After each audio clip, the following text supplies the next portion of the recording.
So when you're thinking about making changes, whether it's a new nutrition plan, trying to lose weight, trying to get your blood sugar under control, there's usually two main approaches that come to mind. One that I've noticed is the total overhaul. So you pick a plan, you go all in, you clean out the whole cupboard, you throw everything away, your family's looking at you kind of funny. Oh, here we go, it's Monday morning, we're on a diet again, right? So the total overhaul is one approach. And then there's another approach that you may hear about. It's not as glamorous, but the idea of making small incremental changes. A lot of health coaches will use this approach. And so I want to kind of talk about which one is right for you, because some people do really, really well with one approach and other people do really well with others. So this idea of a total overhaul, where you pick a plan and you're gonna follow that plan and you're gonna shoot for 100%, although we know we have to have some flexibility there, that works really well to give you immediate feedback. So if you're doing the 10-day cleanse and you're gonna try to get off 10 pounds in 10 days, it's rough, right? It's the first couple days you might feel, a little bit bad, but day 3 you wake up and you're like, hey, I feel great. All that processed food is out of my system, all that sugar's out of my system, and I'm gonna do this. I'm gonna do this 10-day cleanse. And so the benefit of that is you get immediate reward, and that's exciting, and you see results. In the case of weight loss, you see the bloat is gone, you have 4 pounds down in 4 days, and it's exciting, and you're motivated to keep that going, and that is wonderful. When it comes to blood pressure, you can see really quick results with that total overhaul package too. And so you may find, gosh, my blood sugar's down really quickly, and maybe even I can get off of a medicine, and that's really encouraging.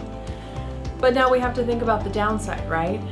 Human nature dictates that we can have a tendency to think in terms of all or nothing, and we can be very black or white thinkers sometimes. And so chances are, if you find yourself on a diet, then someday you might find yourself off that diet. And when you go from extremes, from going all in to forget about it, I'm gonna eat the whole pizza, that's not good. That's not good for your health, and it really, those health wins that you had with the total approach, they go away so quickly. Now, for people who are really, really motivated, that all-in approach can, like I said, it can be very motivating, and you can see changes, and those changes can motivate you to keep going. But you have to be careful about your psyche related to it, your thinking related to it, to say, you know what, this isn't an on or off. I'm gonna go from that all in to easing into a more reasonable approach, and I'm going to keep features of that all-in program with me, and I'm going to keep them going so that I can keep my wins coming as I move down the road, and I'm going to gain comfort with being more flexible with that all-in plan. So that's the all or nothing approach, the big overhaul. The other thing I want to talk to you about is that small incremental changes. And like I said, downside of this one, it's not glamorous. You're never going to see an infomercial for this, but it is absolutely doable, right? So if I tell you, hey, can you cut out all sugar, all alcohol, all processed foods, and work out an hour a day every day for 21 days? You might be thinking, forget about it, not going to do it. But if I asked you, could you drink 16 ounces of water a day, and before you get out of bed in the morning, stretch from 60 seconds head to toe? You probably have a hard time telling me you couldn't fit that in, right? So when you're talking about these small changes, you can really wrap your head around them, and you can make a commitment to yourself that you keep. How many times have we said, hey, I'm gonna go for it at first of the year and I'm gonna do this, and then you fall off and you're disappointed with yourself. But when you set small goals that are maybe 5% of what the total that you want to do, and goals that you are 99% sure that you can do, then the win there comes when you make a goal, make a commitment to yourself, keep the commitment to yourself, and that gets you excited. It gets you believing in yourself, and it makes you more likely to keep that goal going and even add on it and layer and stack and what I call get the snowball rolling in the right direction. So one way to approach this that I talk about with patients quite a lot is simply making a commitment to yourself to sit down every Sunday and say, what are my goals going to be this week? And think in terms of broad goals. You might decide to make a nutrition goal, an activity goal, and then what I sometimes call the get a life goal. So let me talk about that one first. We all know we have things to improve upon with our nutrition. We all know that there are things to improve upon with our exercise, but sometimes what we don't acknowledge is that there are things in life that are holding us back from making those changes. So that get a life goal, it might be something as simple as, you know what, I need to get help with the laundry, or I need to have a girls' night once a week, or I need to get back to doing something that I really like to do. I really love to scrapbook, and I haven't done that since I was in college. So let me get back to doing something for myself. Now, why is that part of a health program? Well, one, y'all know how I feel about health. It is not defined by your medical chart. It's not defined by what you eat. It's not defined by your Instagram picture. It's not defined even by your blood pressure and cholesterol and blood sugar. It is bigger than that. It's about financial health, emotional health, social relationships, spirituality. I could go on and on. So every aspect of our life that has a potential to add stress, which physically affects our health, is fair game when it comes to your get a life goal. And so think about relationships. Think about having fun. Think about being creative. Think about music, dancing, art.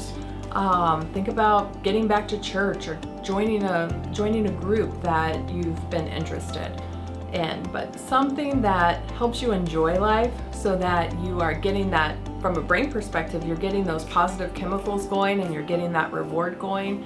And what happens when that happens? You feel better about yourself and you're more likely to have positive decisions related to your nutrition, and you're more likely to have positive decisions related to your exercise. And chances are, if your get a life goal is something like asking for help or not worrying about the clutter in the house right now, chances are you just might have more time to focus on nutrition and exercise. So that's the idea behind the get a life goal. Your nutrition goal, I want you to think really, really simply. So this might be, like I mentioned earlier, I want you to drink 16 ounces of water every day. And that one, devil on the shoulder might be telling you, oh really? Well, you should be drinking 64. Well, 16 ounces is a heck of a lot better than 0, right? So that's a win. We want you to absorb that as a win. It might be related to, hey, I'm going to eat a fruit today, or hey, I'm going to eat a vegetable today, or hey, I'm going to switch out my potatoes for sweet potatoes, or I'm going to start using avocado oil or coconut oil instead of processed corn oil. I'm going to eat more naturally. I'm going to focus on my breakfast. I'm going to pack my lunch. Something very, very small. Your exercise goal can be in a few different categories. Oftentimes, if you have been out of the fitness game for a while, you really shouldn't even focus on going straight for it.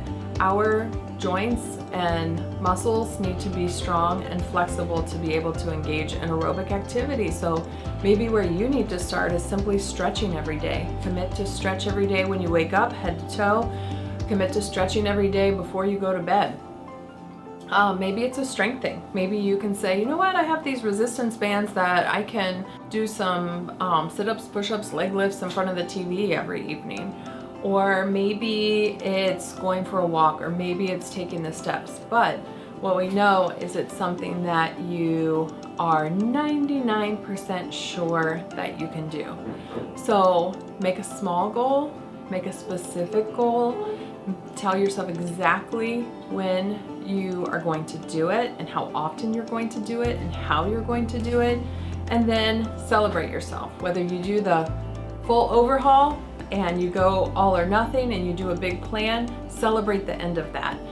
If you incorporate the small wins and the incremental goal and the snowball effect, make checkpoints along the way and celebrate every week that you keep your goal. Check it off the list. A checkbox on the to-do list is like a pat on the back to your psyche. So whichever way you decide, know that there are pluses and minuses, and go for it and keep going.